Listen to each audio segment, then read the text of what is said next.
My childhood friend didn't just spread rumors, she torched my family's name like it was her personal revenge ritual.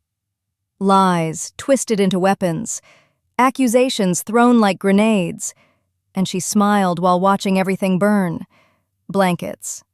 But here's the part she never planned for. I'm not standing outside that fire anymore. I'm walking straight into court with every scorched piece she left behind. Right now, this exact moment, she thinks she's safe.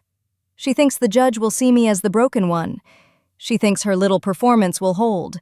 She has no idea the trap has already closed. She has no idea her own words are minutes from detonating. Blankets. In 3 minutes, the judge is going to tear the mask off her face, and the fingerprints of her lies will finally drag her under. She grew up in my house like a sister, but somewhere along the way, something in her shifted. Her smile sharpened. Her eyes lingered too long on our things, like she was taking inventory. Every visit felt colder. She'd walk in like she was entering enemy territory, not the home that fed her, sheltered her, and loved her. Sometimes I'd catch her staring at my parents with this strange, measuring look. My parents treated her like their own. They'd cook her favorite meals, ask about her day, and praise her for the smallest achievements. And the second they turned their backs, she'd roll her eyes as they disgusted her. It started with small digs, little jabs disguised as jokes. Must be nice having everything handed to you. Your parents really baby you, huh? We laughed it off because that's what friends do. Her jokes were about to get darker. School came with whispers that didn't fit. People asking my writing Ray with her best consents. People asking am I June that can't be released me. We laughed it off because that's what friends completely. We laughed it off because they were both remember over the middle. We laughed it off because they remember with her meth a person, which we have no page as well. School came with whispers that didn't fit dressed. People asking if my family was really okay. Rumors about money problems, bad decisions, family drama we supposedly tried to hide. Stuff so specific it made my skin crawl. I'd confront her, asking if she'd heard anything. And she'd tilt her head, widen her eyes, pretend she was offended. Why would you even think I'd say that? Her voice was always soft, always so sweet that it made me feel guilty. Meanwhile, the lies were planting roots. Then my parents started getting strange phone calls, relatives checking in, asking if everything was falling apart. We heard you're losing the house. We heard the business might close. My mom's hands shook when she hung up. My dad looked 10 years older in one night. Someone was feeding poison into our family line. Slow, calculated, personal. And I still defended her. I still told my parents she'd never do something like that. She was my childhood friend, the kid who slept on our couch after bad dreams. My almost sister. But loyalty can blind you at the worst time. The night everything shifted, I wasn't even supposed to be awake. I came downstairs for water and heard a voice, hers, drifting from the kitchen. She wasn't whispering to hide. She was whispering because she enjoyed it. "Trust me," she said, her tone dripping with satisfaction. "They won't see it coming." Silence. Then a little laugh. Quiet, smug, evil in a way I had never heard from her before. I didn't move. I couldn't. My chest tightened as the truth clicked into place. She wasn't just talking about us. She was planning something. That was the first time I felt actual fear. Not one of the rumors, not of the damage, but of her intention. And she wasn't done yet. The betrayal hit like a slap, loud in my chest, silent to everyone else. An anonymous email blasted the school's parent board, accusing my dad of stealing funds. Not vague accusations, not random guesses. It listed exact numbers, dates, and conversations from inside our living room. My dad opened the email on his phone at the kitchen table. I watched his face crumble in slow motion, like pride was being ripped out of him thread by thread. He didn't even speak. He just handed the phone to my mom, and his hand was shaking. My mom read the message once, then twice. On the third read, her eyes filled, and she covered her mouth, trying to quiet the kind of cry that breaks people. I stood there useless, my throat burning, wanting to scream at someone I couldn't even name yet. But the hits kept coming. The next morning, our landlord knocked. Not politely, knowledgeable. He had that look people get when they think they caught you doing something dirty. "I heard you're falling behind," he said. "What's this about skipped payments? Are you planning to leave without notice?" My dad just stared, confused. "We paid you early," he whispered, like even his voice wasn't sure what was real anymore. But the landlord insisted someone told him otherwise. Someone who knew our situation from the inside. Someone who described our exact rent schedule. My stomach twisted. Discriminatory of our home didn't feel safe anymore. They felt bugged, infiltrated. Rumors were spreading faster than we could outrun them. Weird calls from family. Strange texts from parents at school. Accusations appearing out of nowhere, each one carrying details only a person inside our home could possibly know. There weren't many people who fit that description. Just one. But I still didn't want to believe it. Not until the breaking point. Fiberglass. I reached into my backpack to pull out my notebook. Instead, a single sheet of paper slid out and landed on the desk. Poorer note. Ask your parents why they're being investigated. The font hit me first. Cold, blocky, familiar. My mind snapped to the email from the night before. Same font, same format, same calculated malice. Someone wanted me rattled. Someone wanted my family cornered. Someone wanted us to crack.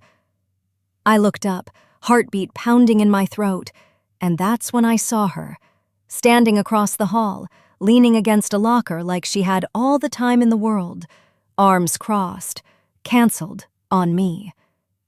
And a smile. Not a friendly smile, not a nervous smile, a smile that said, "Finally, you're starting to get it." My breath caught. The hallway noise faded. Her eyes glittered like she was waiting for me to explode, or break, or run. She wanted a reaction. She wanted to watch me fall apart the way she was tearing my family apart. But instead, something shifted inside me. A quiet click, a cold clarity, a line snapping clean in the middle. But that day, something finally snapped. I started with her social media. Nothing obvious at first, the usual selfies, vague quotes, attention-bait posts. But when I compared her activity times with the moments rumors about my family suddenly appeared at school, the timestamps lined up like coordinates on a map. Every rumor had a matching post. Wildfires had a corresponding "busy at 2:14 p.m." or "some people deserve reality checks." The pattern stared back at me like it had teeth, dug deeper.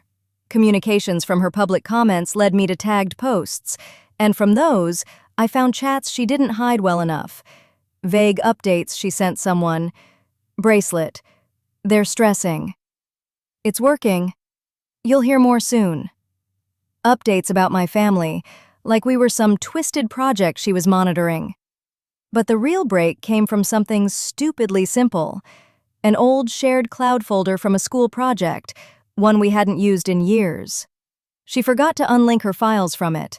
I opened the folder expecting dusty homework. I found a file named backupnotes.txt. My hands started shaking before I even clicked it. Inside was a list. Not a normal list. A catalog of our life. Our rent dates. My dad's exact work schedule. My mom's medical appointments down to the time of day. Even reminders about when certain bills are auto-charged. Who keeps notes like that? Who documents another family's life unless they're planning something? I kept scrolling, breath getting thinner. She had labeled one section, "weak points." Restless, that's when the nausea hit. Cold, deep, unmistakable. I clicked on another file. A voice memo. Just muffled noise at first. Then her voice, laughing softly. "They're falling apart already." No hesitation. No guilt. Just satisfaction. I felt something inside me back. I felt something inside me still with it. I want to see it never been in flecked, but I felt so many different with it, like a rope pulling tighter and tighter. This wasn't jealousy. This was demolition. I kept digging because at this point, I wasn't looking for answers. I was gathering ammunition. Another reveal hit me like a brick. She had emailed my relatives from a fake account. Not random messages, ones pretending to be me. Things at home aren't good. I think my parents are hiding something. Please don't ask them directly. The manipulation was insane. The signature style matched the fake email to the parent board. That's when I realized she crossed a legal line. My stomach dropped further when I checked my dad's work logs. A notification popped up, a failed login attempt from an unknown device. Wrong password, wrong IP. But the timestamp was at a moment when she was literally in our house. She must have seen him type his password once. She tried to access his client list, confidential business data. Then the phone company reported something worse. Someone had requested our call records. Not just recent calls, months of them. The agent on the phone asked, "Did you authorize this?" I almost laughed. No, confiscaffected didn't. The digital trail was building a coffin. I felt like I was peeling back layers of a monster I never knew lived in our home. But the final bomb came from somewhere I didn't expect. A deleted message recovered from my cloud backup. One I never saw because she deleted it the second she realized our devices synced. It was a text to her friend. "They look unstable. The inheritance talk is mine." I reread it 3 times, each one worse than the last. Unstable. Mine. She wasn't just sabotaging my family's reputation. She wasn't trying to ruin us socially or embarrass us. She was setting the stage for something bigger. She wanted access to something she convinced herself she deserved. Our future, our security, our name. That's when it all locked into place. She wasn't jealous. She wanted what wasn't hers. That's when it hit me. The signature in the email wasn't my dad's at all. She tried to copy it. Same curve, same slant, but she didn't know he signs with pressure on the downstroke. Hers looked light, hesitant, fake. That's when I realized the signature in the email was forged. And the moment I figured that out, another twist slapped me in the face. Her burner account, the one she used to spread rumors, synced automatically to the old cloud folder we once shared. She didn't know the device backups were still connected. She never expected her burner account to sync to the old cloud folder. I dug into the messages tied to it and found something else. A conversation with a stranger she tried to involve. Fatal them lies about my dad selling equipment under the table. I reached out to the buyer just to see what they'd say. They responded within minutes. Yeah, she was making stuff up. The buyer replied and confirmed her lies. Fatal my dad got a call from his bank. They flagged an attempted login from a suspicious network. The fraud team traced the IP, and when they read the address out loud, my blood went cold. It was hers. The bank's fraud team traced the login attempt to her Wi-Fi. By then, I knew she was sloppy, overconfident, dangerous. Franklin, she thought deleting messages would erase the evidence, like wiping the screen erased the crime. But she didn't realize my phone auto-backs up everything, even her deleted texts. And I had the screenshots. She didn't know screenshots survive even if the message is deleted. Every twist pulled another thread from her plan. Every reveal tightened the noose she didn't even know she'd built around herself. And each new discovery made one thing clear.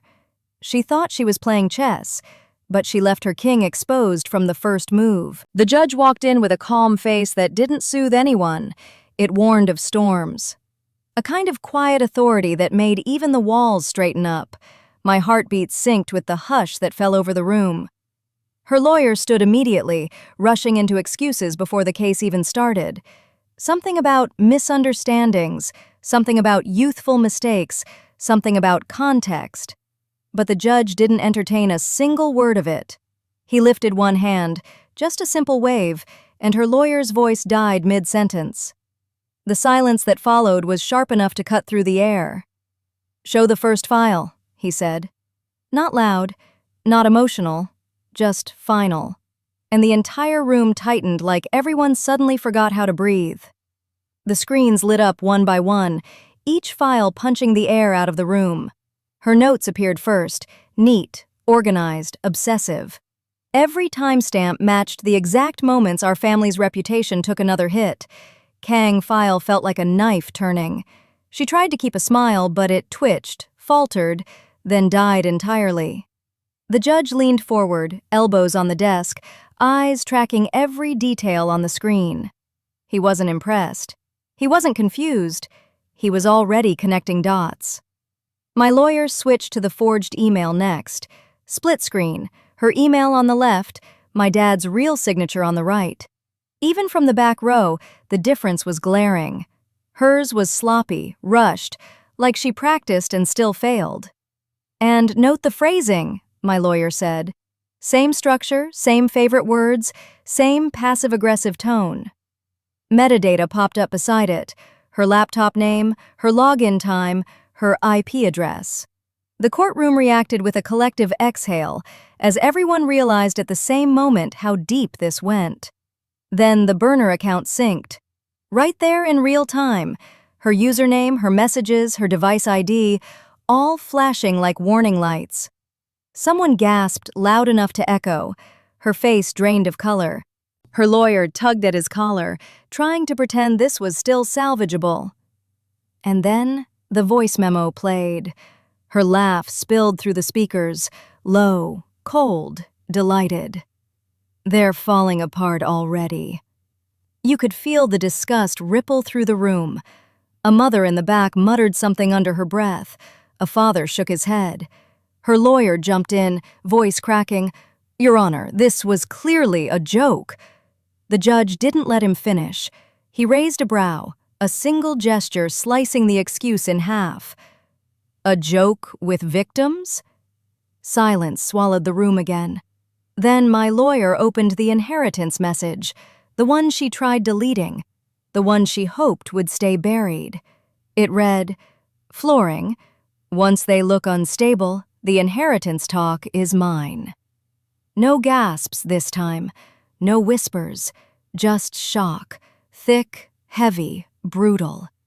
She sucked in a breath that choked halfway through. Her eyes darted from the screen to the judge to the floor, like she was searching for a trap door. The judge's voice dropped so low, the room leaned in without thinking. "Explain this intention." She didn't. She couldn't. Her mouth opened, but no words came. Just stammers, excuses dying before they formed. My lawyer moved to the next blow, the attempted bank login. Evidence logs popped onto the screen, showing the failed entries. Her IP address, her timestamp, her digital fingerprints are everywhere. She whispered something about accidentally clicking, her voice trembling. The judge cut through it without a fraction of sympathy. People don't accidentally commit fraud. Her shoulders curled inward, like she was trying to fold herself out of existence. Then a witness stepped forward, my relative she impersonated in the fake email. They talked about the confusion, the late-night fear, the emotional damage. Their voice shook, but their truth didn't. Confiscated. That's when her mask cracked. Tears slid down her face. Not the kind that ask for forgiveness, but the kind that appear when the walls close completely. She tried shifting the blame. She tried rewriting history. She tried playing small. But every attempt collapsed under the weight of the evidence. And the hits weren't done yet. The landlord testified next. He brought printed warnings she sent him, fake, manipulative, designed to sabotage us. Reading them out loud made her flinch like every word was a slap. The courtroom erupted in whispers. Shock, anger, disgust, all aimed at her. She buried her face in her hands, shoulders shaking. And still, my lawyer wasn't finished. He pieced every lie together like threads unraveling from a cheap sweater. Every message, bankrupt, every timestamp, every file she forgot to delete. Her entire plan was displayed on the screens like a confession she accidentally wrote herself. It became undeniable. undeniable and unforgiving. Finally, the judge slammed his gavel lightly. Not in anger, in finality. Forged. Enough. The word hit harder than any shout could have. He stared straight at her, eyes cold, voice colder. You orchestrated a targeted smear campaign, and you left a trail any first-year law student could trace. Her breath hitched, kissed, her fingers clenched. Her world cracked open. Her lawyer lowered his head. He knew. Everyone knew. Her entire plan disintegrated in real time, falling apart piece by piece until there was nothing left for her to hide behind. And for the first time, she seemed to understand. She wasn't the mastermind she imagined in her head. French, she wasn't the puppet master pulling strings. She was the culprit. Exposed. Cornered. Done. Disillusion. The judge leaned back in his seat. The weight of the case had settled. I believe we have reached the end of this deception. No one spoke. No one breathed too loudly. Silence wrapped the courtroom. Thick, final, undeniable. Flooring. The judge didn't soften his tone. Gravitational. He didn't ease into it. He went straight for the truth she'd been running from. Miss Hayes, he said, each word slicing clean through the silence. This wasn't a misunderstanding. It was calculated fraud. Her head dropped, shoulders curling inward like she was trying to disappear. Concealed. But the judge wasn't done. You will face consequences, legal and financial. No explanations, no comfort, just the weight of her choices landing exactly where they belonged. And for the first time since the trial started, she didn't argue. She couldn't. Our family name was cleared that afternoon. Clean, sharp, final. It felt like someone wiped months of grime off a window we'd been staring through, and suddenly we could breathe again. Her lies didn't just crumble.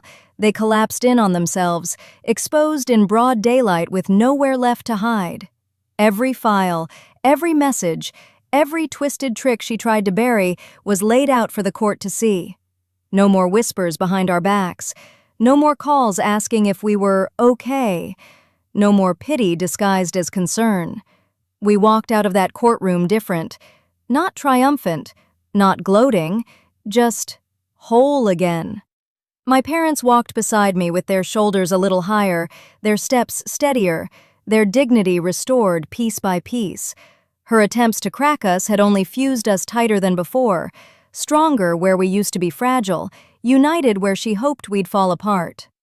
I didn't celebrate. There was nothing to celebrate. Quietly, the quiet relief of finally standing in a truth she could no longer touch. Outside the courthouse, the air felt lighter. My chest felt human again, and as the doors closed behind us, one thought settled in my mind like a quiet thunder that didn't need to roar to be heard. Justice doesn't whisper, it strikes. If this story hit you even a little, subscribe right now, because the next twist in courtroom justice is always wilder than the last.